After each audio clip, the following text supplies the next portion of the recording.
the 30th of January, 1933, Germany.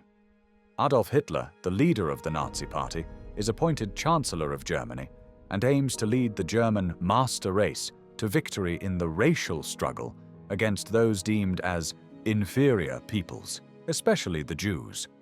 The German medical profession plays a central role in shaping and implementing many Nazi policies, and many doctors and nurses become involved in the regime's crimes. While some German physicians welcome the Nazi regime because it supports their beliefs about racial hygiene, others join to take advantage of opportunities to advance their careers. One of the doctors willing to sacrifice ethics in service of Nazi ideology is a psychiatrist who becomes head of the medical office of the T4 euthanasia program, which oversees the systematic murder of tens of thousands of patients across Germany and occupied territories. His name is Paul Nitsche. Hermann Paul Nitsche was born on the 25th of November, 1876, in the small town of Kolditz, then part of the German Empire. He attended the prestigious Kreuzschule in Dresden, one of Germany's oldest and most renowned schools, before studying medicine at the universities of Leipzig and Göttingen. In 1902, he earned his doctorate with a dissertation titled Memory Disorders in Two Cases of Organic Brain Disease. From 1904 to 1908, Nitsche gained hands-on experience working as an assistant to the influential psychiatrist Emil Kraepelin and held positions as a resident or ward doctor at the municipal asylum in Frankfurt am Main, as well as at university clinics in the cities of Heidelberg and Munich. In 1913, Nitsche moved to Dresden to serve as a senior physician at the city's psychiatric hospital, continuing his steady rise through Germany's medical ranks. Well acquainted since 1910 with Alfred Ploetz, the founder of German racial hygiene, Nitsche took part in the racial hygiene exhibition at the 1911 International Hygiene Exhibition in Dresden. Racial hygiene was a pseudoscientific ideology that promoted selective breeding as a way to improve the population's genetic health, and it called for the exclusion or elimination of those deemed unfit to reproduce. These ideas would later, during the Nazi regime, form the basis for policies of forced sterilization and euthanasia, which means literally good death.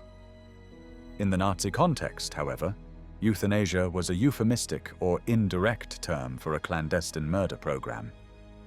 From 1914 to early 1918, Nitsche served as a psychiatrist at the Pirna Psychiatric Hospital, located at Sonnenstein Castle, acting as interim director.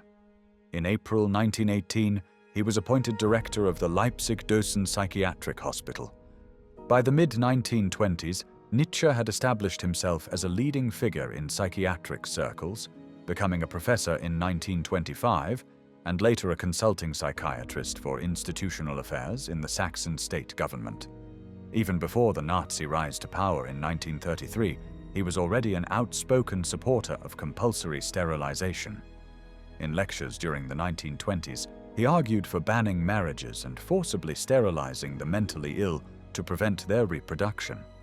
Nitsche claimed that the destruction of what eugenics and their supporters considered life unworthy of life was not a violation of basic human rights, but rather an act of humanity. On the 30th of January 1933, Adolf Hitler was appointed Chancellor of Germany by President Paul von Hindenburg.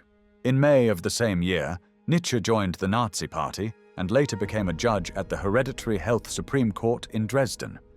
As secretary of the German Association for Psychiatry, he drafted the founding charter of the Society of German Neurologists and Psychiatrists, which appointed him managing director in 1935. In 1936, Nitsche introduced starvation diets for patients at Sonnenstein Castle, believing, according to his racial hygiene views, that they were burdensome existences and a financial drain on society. In early 1939, Alfred Fernholz, head of the People's Welfare Department in the Saxon Interior Ministry, pushed to expand this starvation policy to other state institutions in Saxony. The Second World War started on the 1st of September 1939, when Nazi Germany invaded Poland. Nitsche remained medical director of the Pirna Psychiatric Hospital at Sonnenstein Castle until it was converted into a killing center at the end of 1939, when the Nazi regime began its systematic murder of the mentally ill and disabled under the secret euthanasia program code-named Aktion T4. In January 1940, Nitsche was transferred to Leipzig-Dresden, again as director, and formally took office there the following month. Shortly after his return to Leipzig-Dresden, Nitsche was approached by Victor Brack, who held various positions of responsibility in Hitler's chancellery in Berlin, and was one of the key organizers of the T4 program. Brack tasked him with developing a drug-based method for killing the so-called euthanasia victims.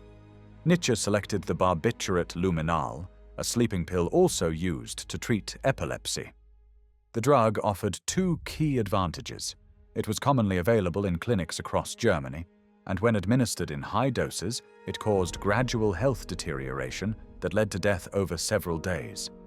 This slow decline allowed doctors to attribute the deaths to natural causes, masking the reality of murder.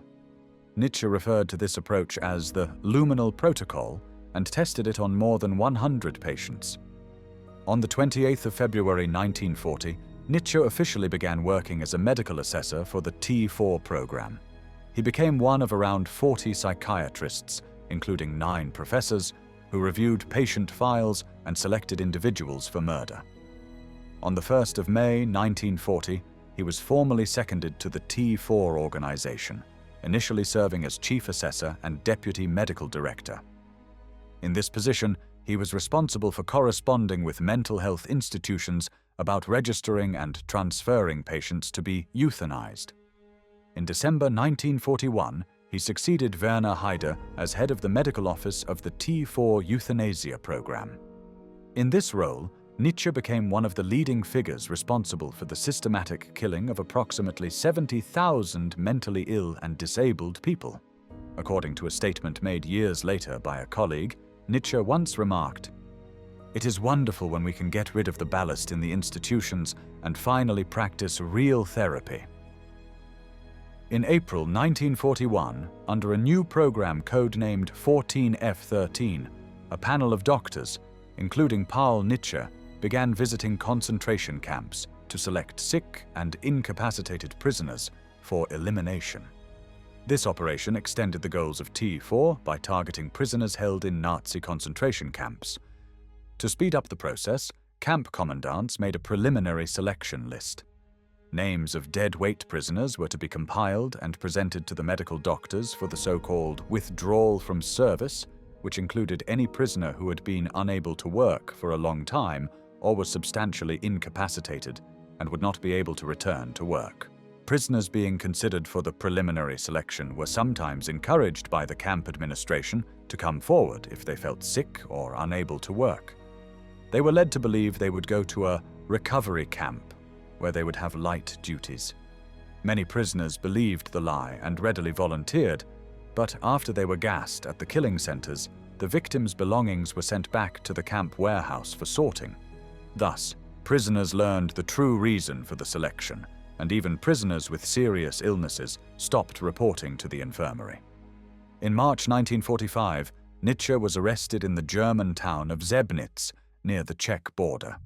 The results of investigations conducted by Soviet authorities were handed over to German judicial authorities in Saxony in June 1946.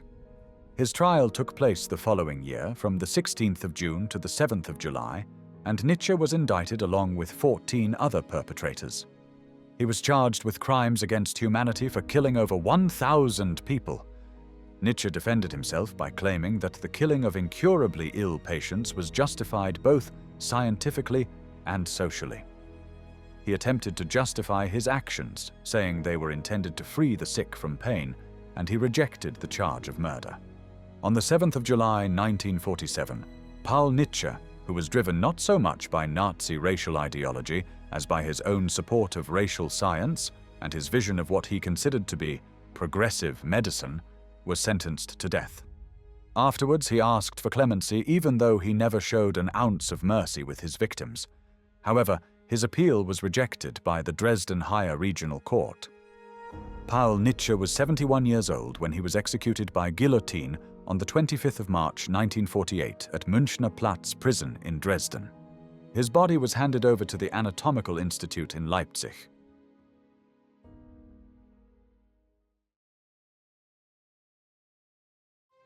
Thanks for watching the World History Channel.